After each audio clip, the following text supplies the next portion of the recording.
Which tight end do you prefer in your dynasty leagues? Brock Bowers or Tyler Warren? We'll get to that and more next.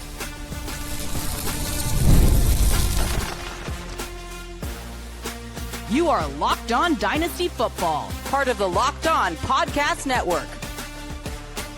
Your team every day.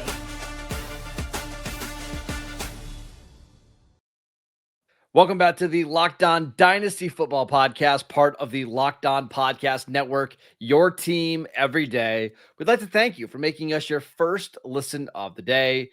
And today's episode is brought to you by FanDuel. Right now, new customers can bet just $5, and if your bet wins, you'll get $300 in bonus bets to use across the app. Welcome back. I am your host, Marcus Mosher. He is Michael Fabiano, and joining us today on a Wednesday episode is Matt Williamson, and we've got a fun show for you guys today. We're going to do some take your pick, and we're going to go through a couple different positions, looking at some players that have similar dynasty values and telling you guys which one you should prefer in your leagues moving forward. And Matt, I want to start at tight end because Brock Bowers all year long has been the clear-cut tight end 1 in dynasty leagues, but Tyler Warren now up to tight end 2 on dynasty league football. Which one do you prefer moving forward? This is really difficult because Warren is just on fire right now. And it seems like every clip you see of him, not only is he running wide open, but he's at full speed and they're getting the ball at full speed. And then he just takes it to another level with acceleration and after the catch and all that stuff. He mixes in a carry or two. But last 10 minutes or so before we hit record, I start fiddling. I'm like, who are my most desirable tight ends? I knew this question was coming. I knew it was a difficult one. So I thought there were 5 that were highly desirable for Dynasty. And I ranked them in this manner. I went Bowers, still 1. I know he's been a little out of sight, out of mind, but he's got so much football ahead of him. I not turned my back on him at number 1. I still have McBride 2. Then I would go Warren, and I adore Tucker Kraft. He would be 4, and Laporta would be 5. And I think Kraft could be in this conversation. And honestly, that's the way they've been drafted over the last month on Dynasty League football in that exact order. After those 5, it's George Kittle and then Jake Ferguson. Favs, for you, at the very top, are you still drafting Bowers and valuing Bowers over Warren, or has it flipped for you? No, I'm still going with Bowers. You know, I loved Warren coming into the season. Honestly, I think this is more between Bowers and McBride than it would be Bowers and Tyler Warren. Bowers had that magical season as a rookie, broke the record for receptions by a first-year player. He was phenomenal. He was a league winner. And then this year, the injury bug is unfortunately caught up to him. He's had a knee injury, and the numbers weren't great when he did play. The Raiders are a mess right now, but I think Bowers, considering his talent and his age, he's 22, he'll be 23 in December, is going to be a long-term option for this team as one of their centerpieces. You would think it would be Bowers and Ashton Jeanty. Now, again, I love Warren. He's been very good this year, averaging over 14 points per game. He actually is older than Bowers, though. He turns 24 in May. So I'm still going Bowers 1, McBride 2. I think you could make an argument for McBride over Bowers, and I have Warren locked in at 3. Matt, I'm struggling with this one because you know how much I love Bowers. And I remember you and I doing a show before the 2024 draft, and I thought Bowers should have been the number 1 tight end overall in Dynasty before he was even drafted. So this is somebody that I've been on for a long time. But there's a part of me that just thinks Tyler Warren is in a better football situation. He's going to be playing in a dome for most of his career, which I think that does matter a little bit. Scoring is higher when you have better weather. He's quite a bit bigger. I mean, he's probably conservatively 15 pounds bigger, 20 pounds bigger. He's so good after the catch. I'm starting to maybe think about flipping that because partly I just don't trust this Raiders organization at all. And listen, Ashton Jeanty even said it like, hey, this has been a losing organization for a long time. It's not great when your rookie running back who's been there for 7 weeks is already saying that. So there's part of me that just thinks maybe Warren is a safer bet. Possibly. And all your points are extremely strong. I really have a hard time building any sort of anti-Warren case. I mean, yeah, you're right. Yeah, you're right. I mean, what if Daniel Jones doesn't come back next year? Well, they'll probably manufacture something out of another quarterback. Yeah, there's a lot of mouths to feed in Indy, but it's an awesome offense and the pie is huge. So there's a big enough piece for everybody. And boy, do they manufacture touches for Warren. So I really don't have anything in the negative column for Warren. I just like the other two a smidge more, maybe because I've seen them more. And to your original point, I think Bowers is special. I mean, that's not a word you throw around, you know. I mean, so Fabs, if you have Tyler Warren right now, would you try to see could you try to go to the Brock Bowers manager and offer a trade straight up, or do you think that's not very realistic right now? No, I would do it. I would certainly want to get Bowers. I think the question marks with both of these players has nothing to do with their own skills and abilities. It's the quarterbacks. Daniel Jones has been very good. His name is still Daniel Jones. And maybe all of the failures he had was because of the Giants, and which is very possible. But I don't know who the quarterback for the Colts is going to be next season. What if Daniel Jones cashes in on what could be a great season and goes someplace else, a la Sam Darnold? The Raiders stink, and they're going to have a high draft pick, and they're going to get a young quarterback, you would think. And so young quarterbacks tend to lean on their tight ends. And so both players have question marks as it pertains to who's going to be throwing the football to them long term. Geno Smith is garbage. He's gone back to like Jets Geno Smith, which is not good. So I'm still in on Bowers, but I love Warren. Like, I'll take either one. But, gun to my head, if I needed to pick one, I'd rather have Brock. Matt, just real quick, because we're going to get to some other take your picks, including Quinshon Judkins versus Omarion Hampton. How much do you think the franchise and the organization matters for these quarterbacks? Because we just got done talking about Daniel Jones, right? He goes from that awful Giants situation to the Colts, and now he's playing like a legitimate MVP candidate. Carolina at one point had Baker Mayfield and Sam Darnold on the roster, and both of those guys are playing the best football of their career. So, I mean, is this something we need to kind of keep in mind when we're evaluating these quarterbacks from a long-term perspective? Oh, I think it's the number one thing to keep in mind. I mean, the older I get, this is a much longer conversation, but I'll be quick. I just think that there's smart organizations and there's bad organizations, just like in any business, environment. There's 32 different businesses and they all run their team differently. And there's a reason that 10 of them never win anything. And those are the 10 that always draft the quarterbacks high and ruin them. And we could probably list those teams off right now. It's not that hard to figure out. Right. Yeah. When the Jets get the first overall pick and take whoever, I'm not super excited about investing in whoever that is, especially for Dynasty, but even the real world, the more I do this and every year I get stronger in this conviction, I don't care as much who the quarterback is, even though I scout them to no end before the draft. I care more about where they land in terms of predicting how successful they'll be in the NFL. And last thing I want to throw in there, you said the Raiders are a mess. And I know there's teams like the Ravens and Texans that are highly disappointing, but the Raiders to me are right at the top of the list for most disappointing. Because they've been rebuilding for 25 years now. Yeah, but I thought this year they actually had a direction. I'm like, they improved ownership with Brady. They improved the GM. They improved the head coach. They improved the quarterback. Like, they improved at running back. I mean, like, every ladder or rung of the ladder looked better, starting with the most important thing: owner, GM, coach, quarterback. And it doesn't. They look worse than ever. Hold that thought, because I want to talk about the Raiders a little bit more, because their rookie running back is starting to fall in dynasty leagues. We will get to that next.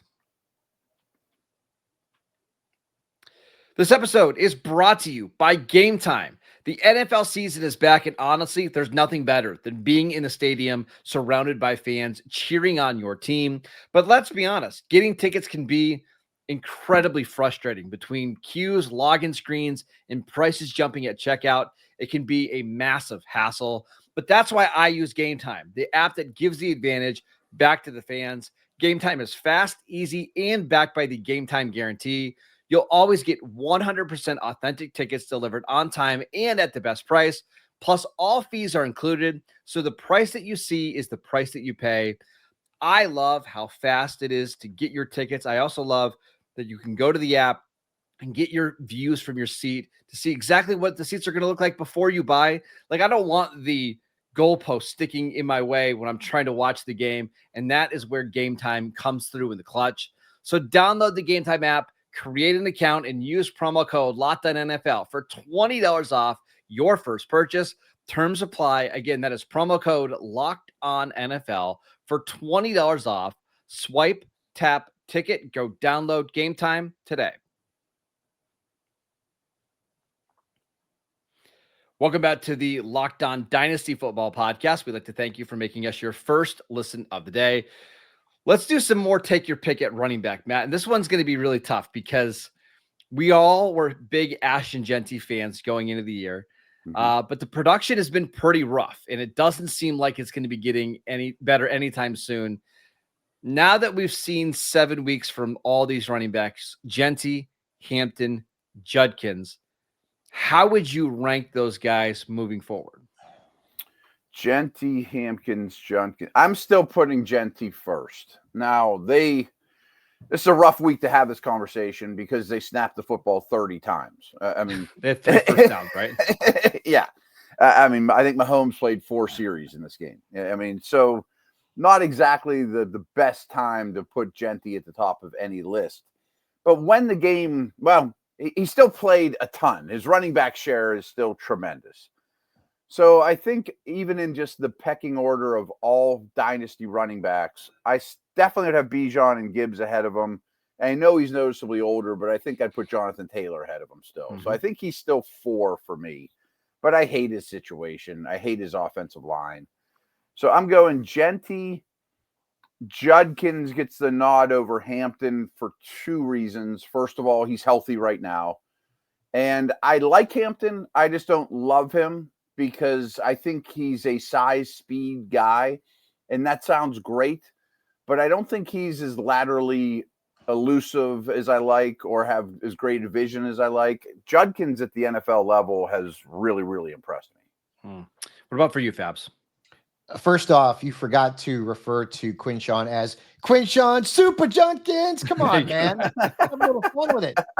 You know, I love that dude. I still have Jeanty 1, but if we're talking about value, I think Judkins is 2 because right now his ADP is 30 and Hampton's at 16. And Judkins has averaged over 15 points per game so far. He scored at least 16 points in 3 of the games that he's played. And remember, he was limited in his first game because he hadn't signed. And he's seen a 47% or more touch share in 4 of his last 5 games. And he's 21. Yeah. He actually turns 22 in a week. So happy birthday early there, pal. Hampton, and I loved him coming out, and he landed in a great spot with the Chargers. He, before getting hurt, was averaging over 15 points per game. And he was seeing a 46% touch share in the 2 games before he got hurt. And that was after Najee tore up his Achilles. Hampton's 22, going to be 23 in March. So he's a little bit older than Judkins. Jeanty, listen, landed in a bad spot on a bad offense. And, you know, that doesn't necessarily mean that he can't put up great numbers. And we're only 7 weeks into the season. I still love the talent, and I'm not going to move him down below either one of these 2. But based on value, Judkins is 2 and Hampton's 3. And Hampton has gotten hurt, as Matt said, so we don't have him right now. And also, remember, the Chargers, you know, they had brought in Najee Harris before they drafted Hampton. And before Hampton took over, that was a bit of a committee. What do the Chargers do moving forward next season? They obviously need some help at running back, unless they're going to, you know, continue to stick with Vidal Sassoon as a backup. But Judkins is kind of just like that dude. And the Browns offense and Kevin Stefanski has always been very running back friendly. I mean, even dating back to his short time there in Minnesota. So it's hard for me not to get excited about Quinshon. And based on the fact that he's going at 30, based on ADP, and Hampton's at 16, I think he's the better value. And Matt, I remember back post-draft, one of the reasons that you were concerned about Judkins, and rightfully so, was the offensive line was not good. Yes. And we talked about how we thought the Browns were going to have to draft offensive linemen early in 2026. Again, you weren't wrong about that, but what's kind of funny is that the other 2 running backs, Hampton and Jeanty, both went to teams that have bad offensive lines right now. The Chargers is more because of some injuries. The Raiders has just not been very good. They also have some injuries with Colton Miller. So all three of these running backs are in rough situations, but it's Judkins that's producing the most right now. And I guess one of my questions for you is, if you kind of just ignore draft capital for a second and you look at Judkins versus Jeanty, right? Judkins was the guy that went to Ohio State and absolutely dominated and was fantastic and helped them win a national championship. Jeanty played at Boise State against a lot of lesser competition. Judkins was the guy that had a massive combine.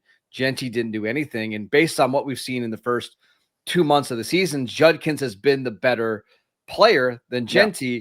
How much should all of that matter? Do we still just go back to our pre-draft scouting report on Jeanty versus Judkins? I love how you laid that out, because even going into their final seasons, like those way too early mock drafts, it was Judkins and Jeanty, like, oh, this Judkins guy and Jeanty are fighting to be running back one before they even played their final season. And I love that you laid it out in all those fashions of maybe Judkins was better than Jeanty then. I mean, the whole world gets some groupthink, and Jeanty had an amazing season, but he had different people trying to tackle him than the Ohio State guys. I think that's interesting. I also think the O-line point is a strong one. I mean, when we're looking big picture, I certainly trust the Chargers blocking to be the best of the three by a mile, although it might not be the rest of the season. But I also think it's really noteworthy that Judkins is overcoming not great offensive line play. I mean, Jeanty isn't. What do you think, Fabs? Well, and also remember what I pointed out earlier in the week, where Judkins is in the top 8 in terms of stacked boxes that he's facing, and he's still smoking these teams. Mm-hmm. And really, he's had one bad game, which was a couple of weeks ago, and that was it. And so he's kind of been a matchup proof kind of guy, whereas Jeanty right now has not been. And I think part of that is offensive line. Part of that is Geno Smith is turning the ball over way too much. The Raiders offense is a disaster right now. We haven't seen the Raiders offense sort of at full strength, right? I'd like to see them when they have Jakobi Meyers, and maybe they won't, because who knows, he might get traded. But, they have Brock Bowers and they have Jeanty, and see what that offense looks like. We got a little bit of a glimpse of that earlier in the season, and it wasn't spectacular. But I just love the talent with Jeanty, and I understand the argument about, well, he played at Boise State, et cetera. There's been plenty of guys that have come into the league who played not great competition and thrived. Tony Romo comes to mind. Yes, but can I point this out? If you look at like the last 20 years, and if you look at the running backs that didn't go to, what are they, Power 4 schools now? I don't even know what the conferences are called, but like it's a pretty concerning list of like Rashad Penny, who went into the first round ahead of someone like Nick Chubb. Yeah, but dude, Rashad Penny getting drafted in the first round was dumb as hell by Seattle. That was terrible. But I mean, there's other examples of like Ryan Matthews, who I think went at 12, and he played from Fresno State, and he was a good NFL player. It just seems like some of these running backs, both those guys had massive injury issues, though. They did, right? But I also wonder if that's part of it. Playing at a small school, and going to the NFL. Now you're giving me an idea for like a research project that I'm going to have to do at some point. There you go. Well, I like to put more work on your plate. I just sometimes we don't like to overreact here when we're talking about dynasty football, but sometimes when we see something on the field in the first 2 months, we shouldn't underreact. And I think a good example, let's go back to Cleveland. In 2018, Nick Chubb wasn't a starter, but looked absolutely fantastic in the first 2 months of the season. And I just went back on Dynasty League football and looked at ADP.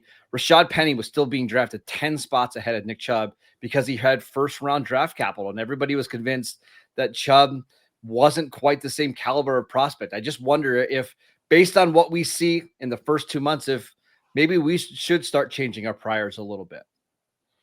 Well, I think it's narrowing for sure. I mean, I think Judkins is flying up the board where Jeanty's holding on for dear life, Having said all that, Matt, if I had Ashton Jeanty and somebody offered me Quinshon Judkins, I don't know if I would have enough stones to make that trade. I couldn't do it. I'm just saying all that. Yeah.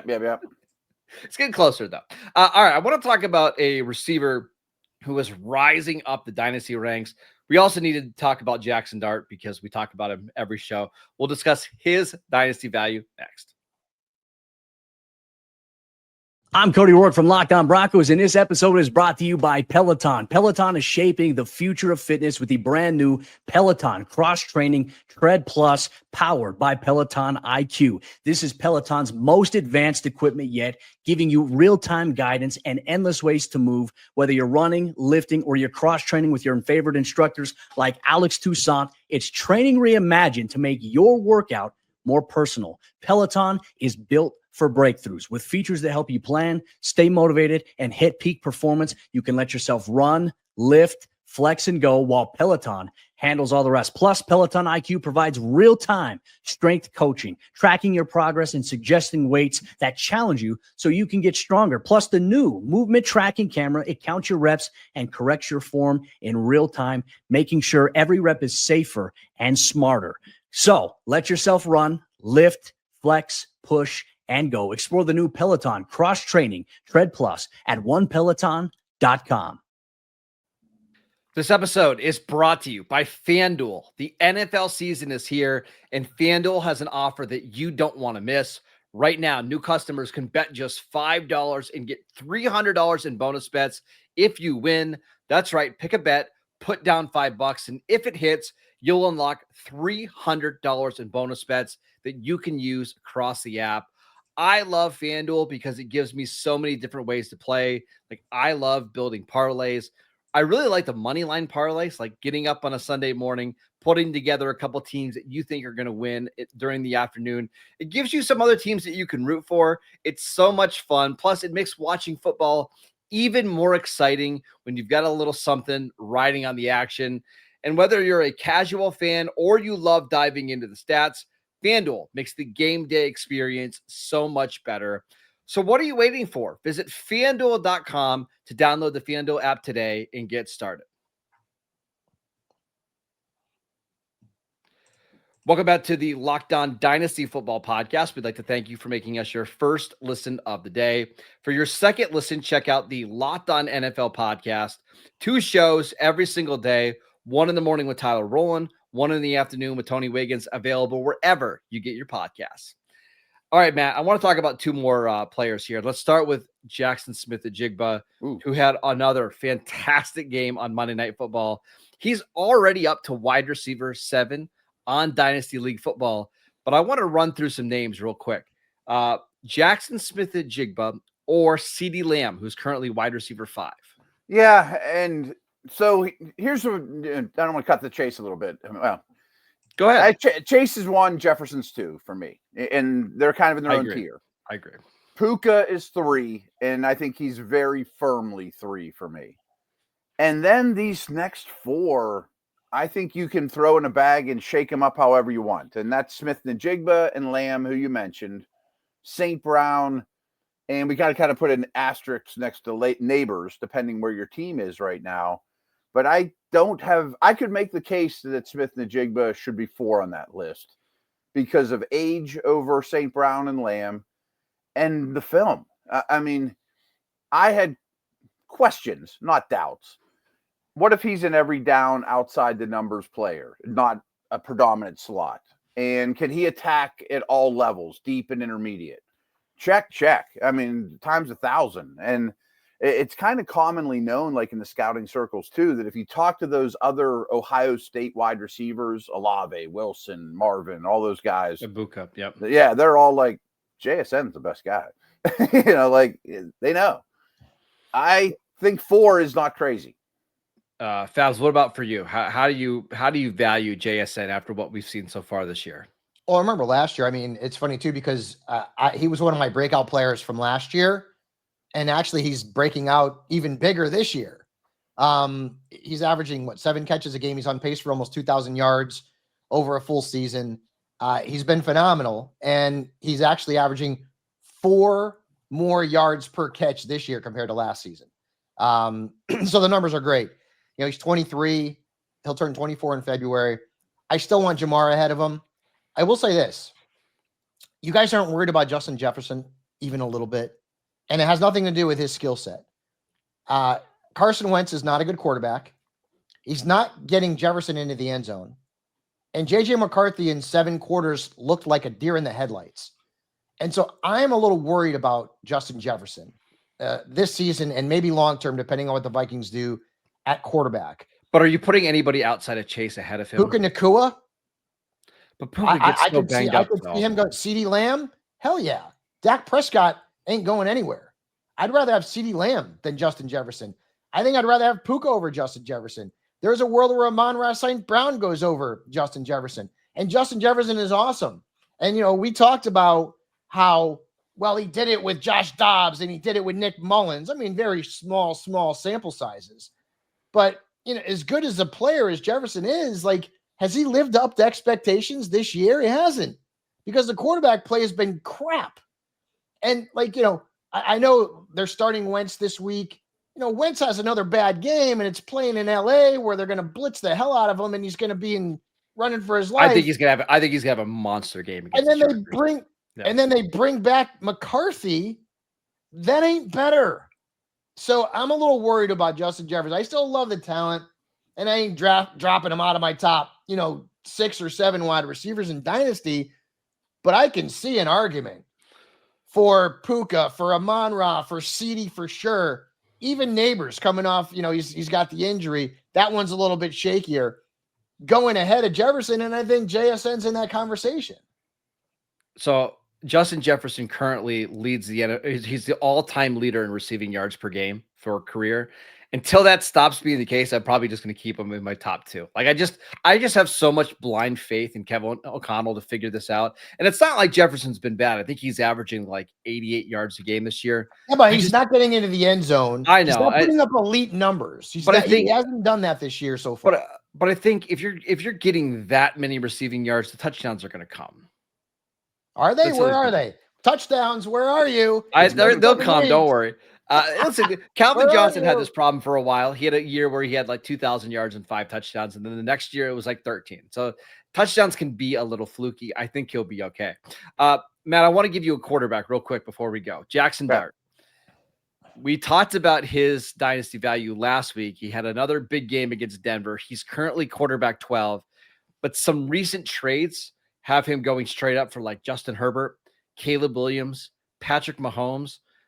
How do you stack him up compared to these other quarterbacks outside of Josh Allen, Lamar Jackson, Jaden Daniels, Jalen Hurts? I still have my doubts. I don't like his style of play. I think he's got a long way to go as a progression reader, a really long way to go. I understand the excitement. I think we talked about him last Wednesday, or I was on Thursday. To me, I would be shopping him heavily right now, but I know Giants fans despise when I say anything wrong about him. I forget the names you mentioned. Mahomes was one of them, and I would clearly it's like Mahomes, Herbert, Burrow, Jordan Love, in that range. I'd take all those guys over him.